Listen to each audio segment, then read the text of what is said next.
Yan ang kanyang pananaw. So mas magaling pa pala si Attorney Romeo Macalintal kaysa sa mga batikang abogado at sitting congressmen ng ating House of Representatives na nireview nila yung impeachment laban, thoroughly reviewed. Kaya nga hindi agad na-endorse ng majority ng Congress. 250 yung pumirma, nadagdagan pa nga po.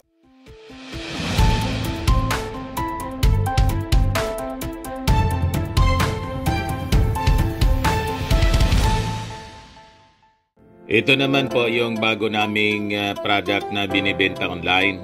iGlow Serum, whitening po siya. Tingnan ninyo yung epekto sa aking anak na architect before and now. Yung mga inquiries po ninyo, dumiretso na lang kayo sa kanyang Facebook account, Riz Maravillas. Sabi dito mga kababayan ng isang kilalang abogado, yung impeachment daw laban kay Sara Duterte is doomed. Yan sabi dito mga kababayan sa balita, Manila Times, Sara impeach case doom. Sabi ni Attorney Romeo Macalintal, parang parehas yung, anyway, opinion man lang po nila. Parehas yata yung pananaw ni Attorney Macalintal kay Panelo. Ganon din po yung pananaw ni Panelo. Di paano yan anya Mr. Maravillas? Lahat na abogado may legal opinion po. Nakita ninyo yung mga abogado. Parehas na libro yung pinag-aralan. Iba-iba yung interpretasyon. That is normal, mga kababayan. Parang yung mga pastor din. Iba-iba ang paniwala sa Bible.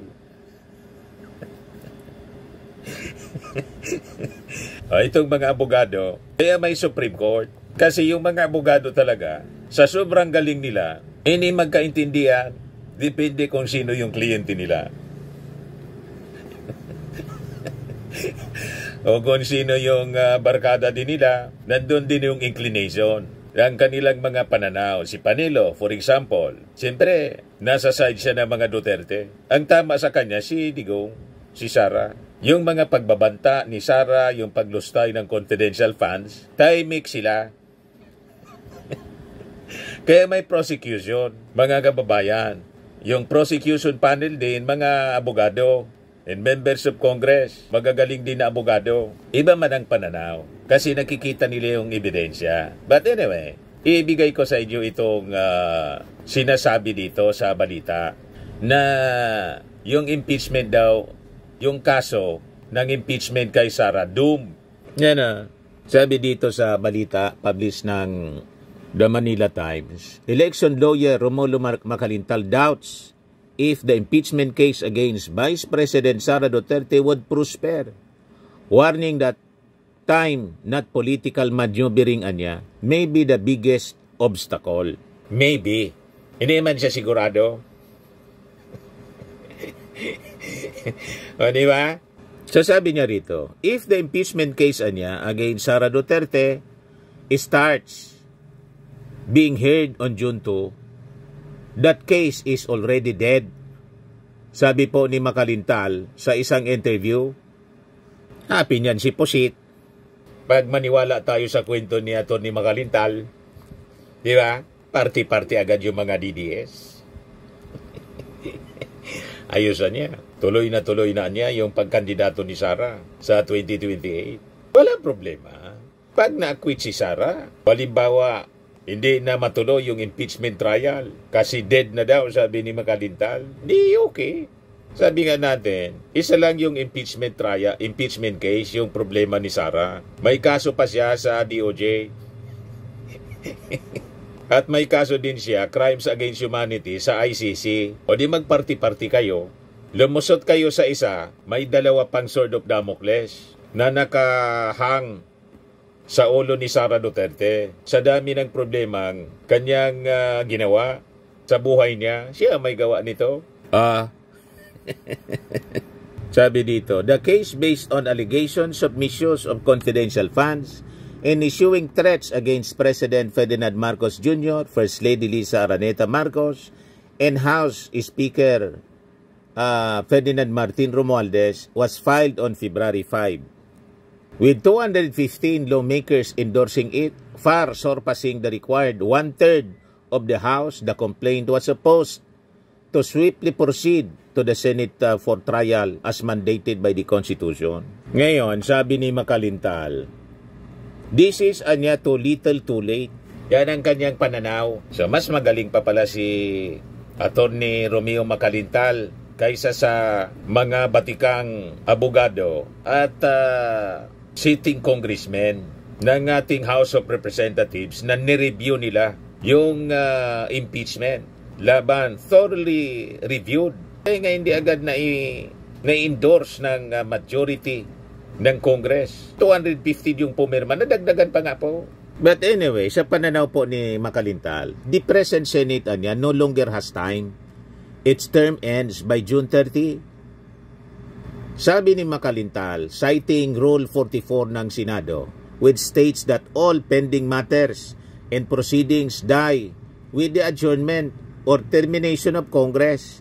This means the incoming Senate which convenes after June 30, cannot simply resume the impeachment trial. Itong mga argumento ni Atty. Makalintal, napag-usapan na to noong mga nakaraang buwan ng mga constitutionalist. Ay mamaya, i-share ko sa inyo yung naging posisyon ng isang constitutionalist, si Atty. Sarmiento. Pero ibigay ko muna sa inyo, present ko muna yung mga puntos, mga sinasabi ni Atty. Makalintal for your information at pag-analisa.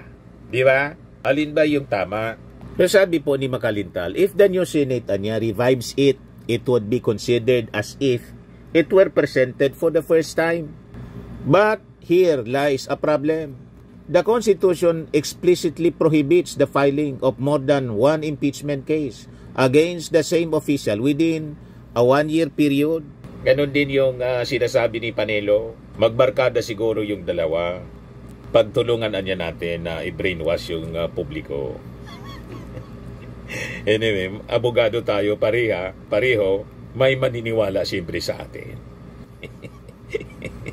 Ganon lang yan. So sabi po ni Makalintal, if there's a new impeachment case, it would fall under what's called the prohibition in our Constitution. You cannot have two impeachment cases within 1 year. Sabi ni Makalintal. Ni Makalintal, nililito mo yung sarili mo. Walang dalawang impeachment. Isa lang na impeachment case. At marami nang nagsalita ng mga constitutionalist pwedeng tumawid kasi nandun na, naipasa na sa Senado, and the Senate is a continuing body. Yan ang sabi ng mga constitutionalist. Kaya lang, iba man yung position po ninyo. Naintindihan natin kasi yung mga abogado, kahit isang batas yung pinag-aralan, iba-iba yung sinasabi. Parte siya ng reality ng profesyon ng mga abogado. O di ba? Kaya may ultimate arbiter and interpreter of the law, yung Supreme Court siyempre. Di ba? Sila yung final interpreter. So sabi niya, even if the Senate wanted to continue, they would likely hit a constitutional wall. O ngayon, ano naman ang sinasabi ng isang constitutionalist para may balance po? At wag tayong mag-alala dito sa mga sinasabi ni Panelo, pati sinasabi ni Makalintal. O ito, published by ABS-CBN. Yan Ngayon pa lang, new Congress, new impeach complaint, lawyer says, no stopping Duterte impeach trial. O, diba? Salungat, in sharp contrast mga kababayan sa sinasabi ni Panelo at ni Makalintal. Sino itong nagsasalita? Isa pong constitutionalist, respetado. So mas may weight ang kanyang sinasabi mga kababayan. Tiempo, Zadyan. It's all systems go for the impeachment trial of Vice President Sara Duterte under a new Congress and new members of the House prosecution team. Constitutionalist siya po, Rene Sarmiento, said there is no need to file a new impeachment complaint against Duterte since the Supreme Court had already made a distinction between legislative and non-legislative function. in the case of Pimentel Jr. versus Joint Committee of Congress in 2004. Malinaw po, yung kay Makalintal malabo. Walang Supreme Court decision na sinight si Makalintal. Dito ako kay Sarmiento. Unang-una, si Sarmiento po, constitutionalist. Si Makalintal po, election lawyer. Sino ang mas magaling dito? Si Sarmiento o si Makalintal? Pareho sila abogado, kaya lang, constitutionalist yung isa. At nag-cite siya, mga kababayan, ng Supreme Court decision. Si Makalintal, wala man, kwento man lang ngayon. Hindi pa siya sigurado, maybe. Yan ang sabi niya, maybe. O, diba? Dito ako sa sigurado. So this means that the Senate continues as a functioning body despite the Philippine midterm election, sabi po ni Sarmiento. Sa tingin ko anya, walang legal infirmities. Sa patuloy na pag-aaral, pwede rin na tumawid kahit na may panibagong mga West na uupo dito sa impeachment court. The Senate is a continuing body. Hindi na potol ang pagtakbo ng ating Senado. Ang huminto lang ay yung power to legislate. But as an impeachment court, ayon sa mga desisyon na binanggit ko, tuloy-tuloy ang daloy ng Senado at hindi kailangan na magkaroon ng another impeachment complaint, sabi po ni Sarmiento. Sino paniniwalaan ninyo, mga kababayan? Sino ang may mas mabigat na argumento? Si Atty. Rene Sarmiento na isang constitutionalist o si Makalintal at Panelo? Si Panelo, laging kaduda-duda yung mga pinagsasabi. Si Makalintal po, election lawyer. Kaya sabi po ni Sarmiento, while the Duterte camp can still raise the question sa Supreme Court, it is the Senate that has the sole exclusive power to decide on impeachment proceedings. Pwede man yan silang pumunta sa Supreme Court. Pero ang Senado ang may eksklusibo and unico. Siya lang ang may exclusive power to decide on impeachment proceedings. Malinaw po. Mas may bigat po ang paliwanag ni Sarmiento. Ang tingin ko, iakyat man ang ating BP, sasabihin ng Supreme Court that is the political question. Kasi napakalinaw sa ating saligang batas ang sole and exclusive power na magdidesisyon sa mga bagay na ito ay ang Senado, hindi po ang Korte Suprema. Hindi pwedeng pigilan ang paglilitis unless mag-issue ng TRO ang Supreme Court.